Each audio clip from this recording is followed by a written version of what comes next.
রানওয়েটা বিশাল চওড়া, বিশাল, মানে চিন্তা করা যায়নি। আমি ভাবতে পারিনি যে এত চওড়া হবে। যাই হোক, আমি এখন যাচ্ছি রানওয়েতে। সো মিডিল দিয়ে যাবো, কারণ মিডিল দিয়ে তো কোনো রাস্তায় সেরকম যেতে পারি না, কারণ বড় রাস্তায় তো গাড়ি চলে। আর এটা এখন ফাঁকাই। জানি না ভবিষ্যতে যখন এখানে এরোপ্লেন চালু হয়ে যাবে, কোনোদিন এইভাবে কোনো গাড়ি টাড়ি বা স্কুটার নিয়ে আসতে পারবো কিনা। তো এটাই মকা পে চকা। এই যে বোতল ফাটিয়ে রেখেছে, এগুলো ঠিক না। দেশের অবস্থা শেষ। যুব সমাজ আমি এখন যাচ্ছি একটা মাত্র পর, সাইকেল চালাচ্ছি।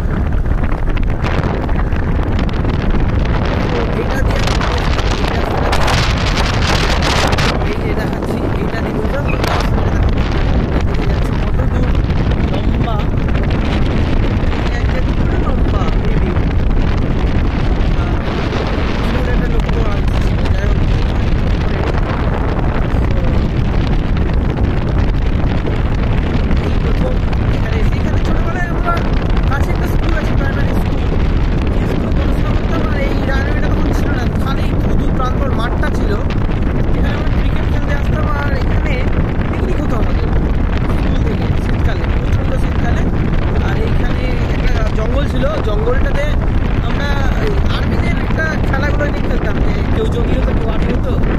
সেই দারুণ একটা ফিলিংস ছিল তখন। এখন তো অনেক কিছু বদলে গেছে, আমরাও বদলে গেছি। এখন রানওয়েটা এখানে শেষ। একটা ছোট্ট গ্রাম, আর এই যে জঙ্গল টাইপের এখানে এই যে উঁচু জায়গাগুলো, এইগুলোতে এসে খেলাধুলা করতাম। এখানে আবার বোতলটা ফাটিয়ে রেখেছি।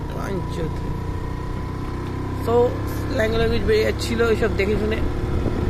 সামনে ওই যে দূরে দেখা যায় মালদা টাউনের সেই বিস্তীর্ণ প্রান্তর। আর ওইখানে আমি এখন রাস্তাটা বাড়ির দিকেই ধরবো, অর্থাৎ আমি বাড়ি যাব। সো এইখানে যে রাস্তাটা বেরিয়েছে সেটা দিয়ে যাব, কিন্তু তার আগে তোমাদের ছোট্ট করে এই জায়গাটা দেখে নেব।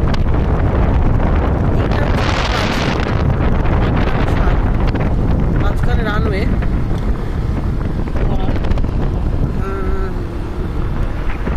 তো আমি এখন যেটা দিয়ে এসেছিলাম সেইটা দিয়ে দেখাচ্ছি, সেই রাস্তাটা।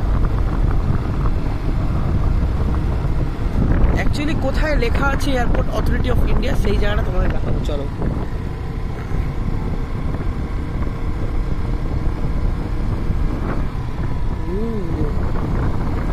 এই রাস্তা দিয়ে আমি ঢুকেছিলাম বেসিক্যালি।